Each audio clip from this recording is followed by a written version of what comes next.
Hey guys, picking up on our grand narrative storyline. So, part two of the big movement and big picture of what's going on in Scripture. So, yesterday we talked about the first movement being that of creation. Because God created, He set the rules. He's the authority. All authority that any man has is derived authority, it comes from Him.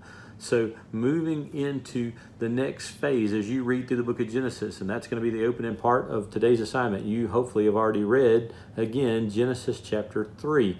And the grand storyline shifts from creation to the next part of the narrative, which is the fall of man. So, as we read through Genesis 3, there's some things I want you to take special note of. The first is, where was Adam when all that took place? We always see the story and think about the fact that Eve was tempted by the serpent and that Eve took the fruit. But what does Scripture tell us about where was Adam when all that took place?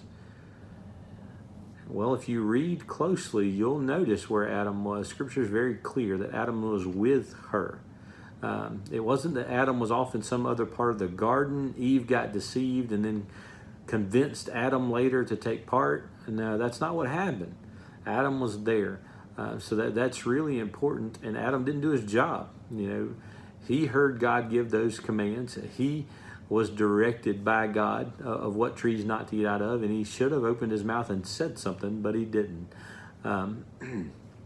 Also, when we begin to look through that and the effects, you'll notice that when you get over into the book of Romans, Paul takes a long time to begin to explain the effects of the fall.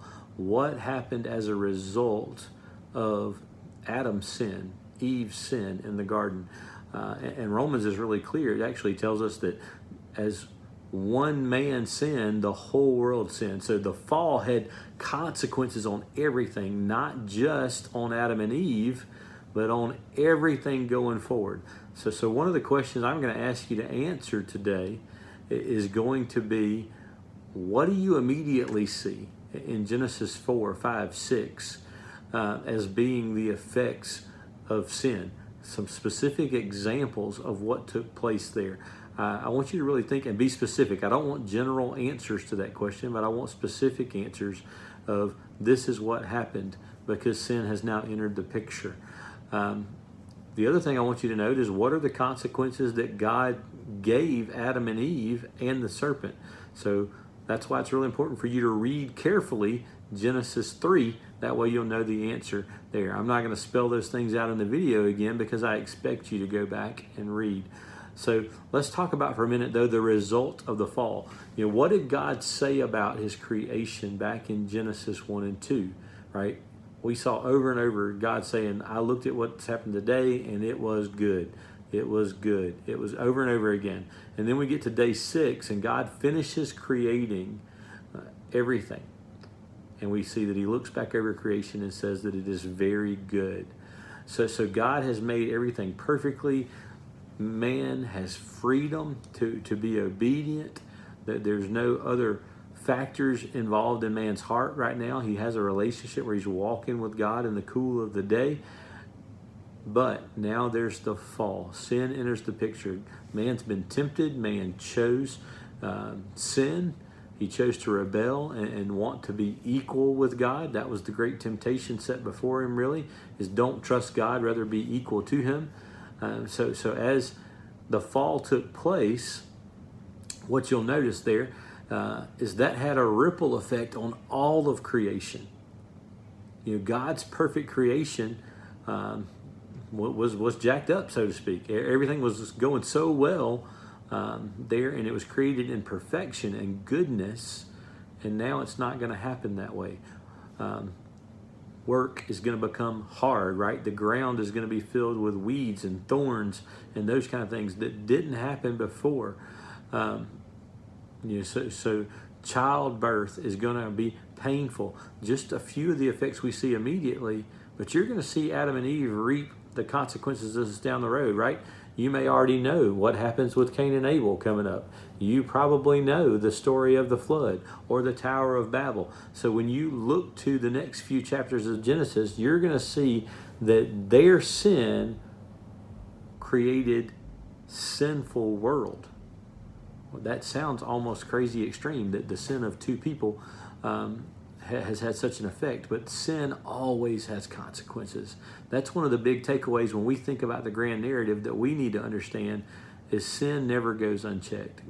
There's always consequences for sin, sometimes immediate, sometimes they're delayed, but there's always a consequence, because God's just and he has to punish sin because he's righteous and holy, and sin can't coexist with a holy God.